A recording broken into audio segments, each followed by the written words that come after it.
एक पिता के लिए उसकी बेटियां सिर्फ संतान नहीं होती, उसका पूरा जहां होती है। लेकिन वही बाप जब समय से पहले इस दुनिया से रुखसत होता है तो पीछे छोड़ जाता है यादों का एक समंदर और अपने बच्चों के लिए बेइंतहा फिक्र। मुलायम सिंह यादव के छोटे बेटे प्रतीक यादव का अचानक चले जाना हर किसी को सन्न कर गया। वो फिट थे, सेहतमंद थे, फिर भी काल के गाल ने उनकी बेटियों से कुछ छीन लिया। लेकिन इस चिता की राख अभी ठंडी भी नहीं हुई थी कि एक ऐसी खबर सामने आई जिसने पूरे यादव कुनबे की नींव को हिलाकर रख दिया। एक पिता ने मरने से पहले एक ऐसी वसीयत लिखी जिसने अपनी दोनों मासूम बेटियों के लिए तो पूरी दुनिया खड़ी कर दी, लेकिन अपनी पत्नी अपर्णा यादव का नाम तक नहीं लिया। आखिर एक पिता के दिल में ऐसा क्या चल रहा था? क्या किसी अनहोनी का डर था या कहानी कुछ और है? इसी सवाल का जवाब छिपा है उस वसीयत के पन्नों में जिसका सच अब बाहर आ रहा है। सूत्रों के हवाले से जो दावा हो रहा है वो हैरान करने वाला भी है और आंखों में आंसू लाने वाला भी।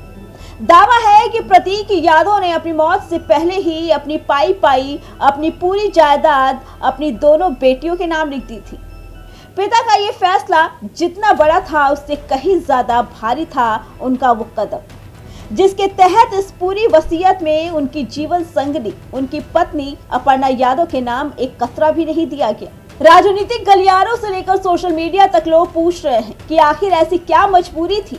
क्या एक पति और पत्नी के बीच का भरोसा इस कदर टूट चुका था, या फिर एक पिता अपनी बच्चियों के भविष्य को लेकर इतना डरा हुआ था कि उसने मां को छोड़कर सब कुछ सीधे बेटियों के आंचल में डाल दिया?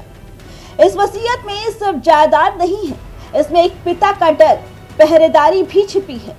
प्रतीक यादव ने अपनी वसीयत में एक बहुत बड़ी और कड़ी शर्त रखी है।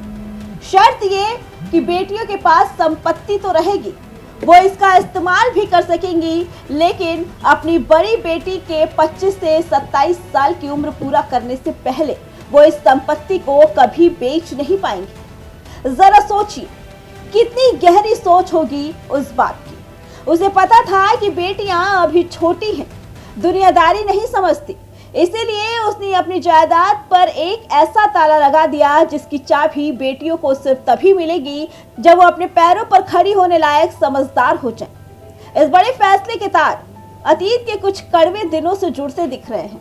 इसी साल की शुरुआत में सोशल मीडिया पर एक तूफान आया था। प्रतीक यादव के अकाउंट से कुछ ऐसी बातें लिखी गई जिससे लगा कि इस हंसते खेलते परिवार में दरार आ चुकी है।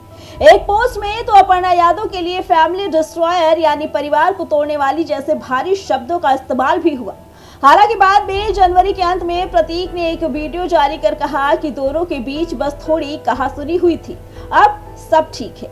लेकिन कहते हैं ना कि बर्तनों के टकराने की आवाज शांत हो जाने के बाद भी दिल के जख्म इतनी जल्दी नहीं भरते। आज लोग इसी पुराने विवाद को इस वसीयत से जोड़कर देख रहे हैं। बात सिर्फ वसीयत की नहीं है। प्रतीक यादव की मौत अपने पीछे कई गहरे राज छोड़ गई। लोग आज भी मौत को सामान्य नहीं मान रहे। पोस्टमार्टम रिपोर्ट कहती है कि शरीर पर 5 से 6 जगहों पर चोट के निशान थे। हालांकि उनकी डॉक्टर रुचिता शर्मा ने बताया कि प्रतीक की लाइफस्टाइल खराब हो चुकी थी। उनका खून गाढ़ा था और उन्हें अचानक चक्कर खाकर गिरने की बीमारी थी। वो पहले भी 2 बार गिर चुके थे। शायद ये निशान उसी के हों। बड़े भाई अखिलेश यादव ने भी साफ कहा है कि जो भी कानूनी रास्ता होगा उसी के हिसाब से काम होगा ताकि मौत का सच सामने आ सके। एक एनजीओ ने तो हत्या का शक जताकर मानवाधिकार आयोग से इसकी शिकायत तक कर दी।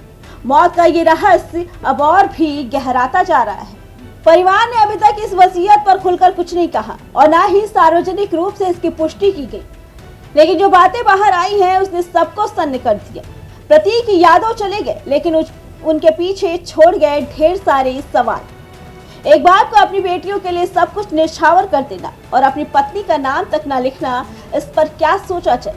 क्या ये फैसला किसी कड़वाहट का नतीजा था या अपनी बेटियों को सुरक्षित रखने की एक पिता की आखिरी और सबसे बड़ी कोशिश?